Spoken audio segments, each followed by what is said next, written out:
तो बच्चों, आज जैसा कि लिखा हुआ है इस बात पर मैं वीडियो बना रहा हूँ। Force does not depend on choice of reference frame. और मुझे ये वीडियो इसलिए बनाना पड़ रहा है क्योंकि मेरे पास कुछ बच्चों ने बोला कि यार सर, कुछ इंडियन ऑथर्स ने बोला है कि फोर्स फ्रेम पर डिपेंड करता है और कुछ वीडियोस भी हैं इस पर।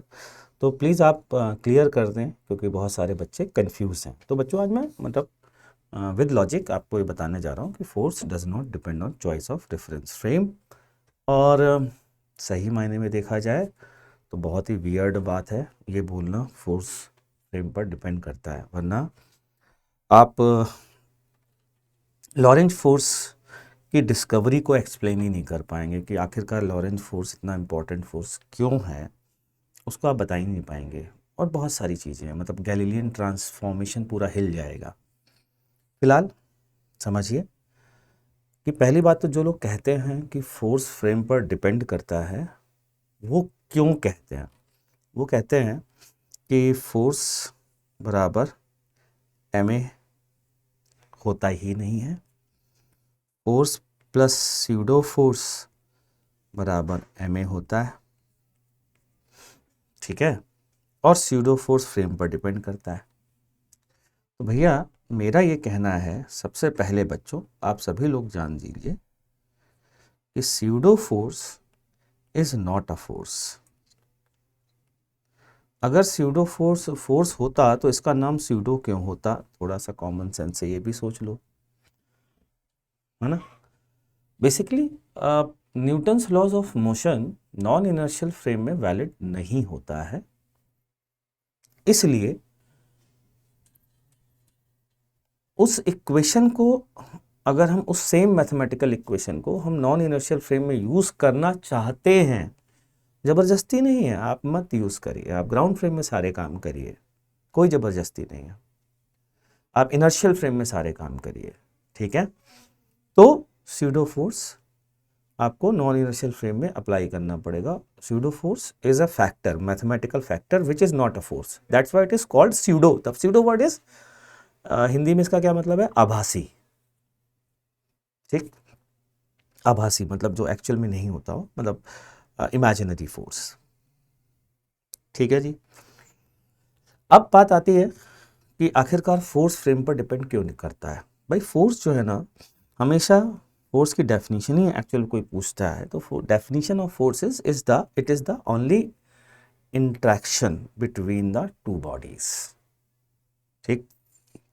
बॉडी जो इंट्रैक्ट करती हैं वो फोर्स के थ्रू करती हैं, और वो इंट्रैक्शन इनके बीच के डिस्टेंस पर डिपेंड करता है, रिलेटिव डिस्टेंस पर। और रिलेटिव डिस्टेंस पर डिपेंड करता है, इसीलिए फोर्स फ्रेम पर डिपेंड नहीं करता। समझ में आ गई बात? कुछ लोग कहते हैं अरे क्या बात कर रहे हो सर, एफ नेट बराबर एम ए होता है, और हम अगर फ्रेम चेंज करेंगे तो ए चेंज होगा तो एफ नेट भी चेंज होगा। ये लॉजिक आता है ना। इसका इसका इसका आंसर क्या होगा? Best answer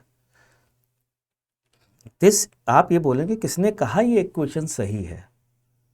this equation is not valid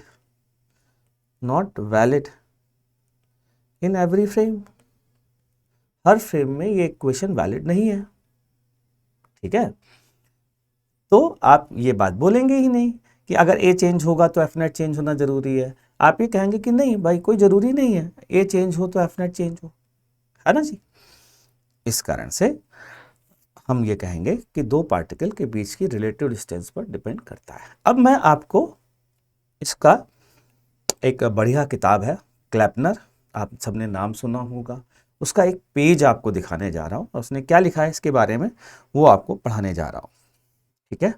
वो कहते हैं कि अगर अलग अलग फ्रेम में ये फोर्स अलग अलग होता तो हम ये कहते जी were different in two systems होता, और हम ये कह देते हैं कि फोर्स फ्रेम पर डिपेंड करता है। फिर ये यहाँ पर कहते हैं since the force depends on the separation of the two particles, a quantity which is unchanged invariant under the Galilean transformation, मतलब जो हम लोग रिलेटिविटी में लगाते हैं, v12 बराबर v1 माइनस v2, a12 बराबर a1 माइनस a2, ये उसकी बात कर रहा है।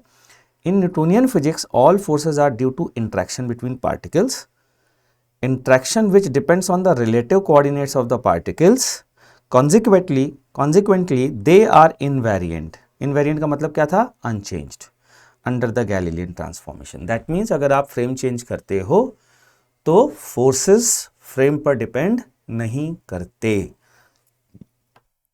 ये बात जान लीजिए, फोर्स फ्रेम पर डिपेंड नहीं करते। कोई कहता है फोर्स नहीं करते, नेट फोर्स करता है, तो आप कहेंगे क्यों? तो वो कहेंगे क्योंकि एक्सीलरेशन डिपेंड करता है। तो आपने कहा कि किसने कहा कि एक्सीलरेशन चेंज होने के लिए फोर्स का चेंज होना जरूरी है? तो वो कहेंगे क्योंकि इक्वेशन होती है F net बराबर ma। तो आप कहेंगे कि क्यों नहीं होती है equation? This equation is not valid in every frame, this equation is valid in inertial frame only, that's why pseudo force is called pseudo force. ठीक है बच्चों, मेरे हिसाब से मैं अपनी बात को समझा पाया हूँ। इस तरीके के वीडियो मैं डालता रहूँगा और आप मज़े लेते रहिए। मिलते हैं नेक्स्ट वीडियो में, तब तक के लिए टाटा बाय बाय।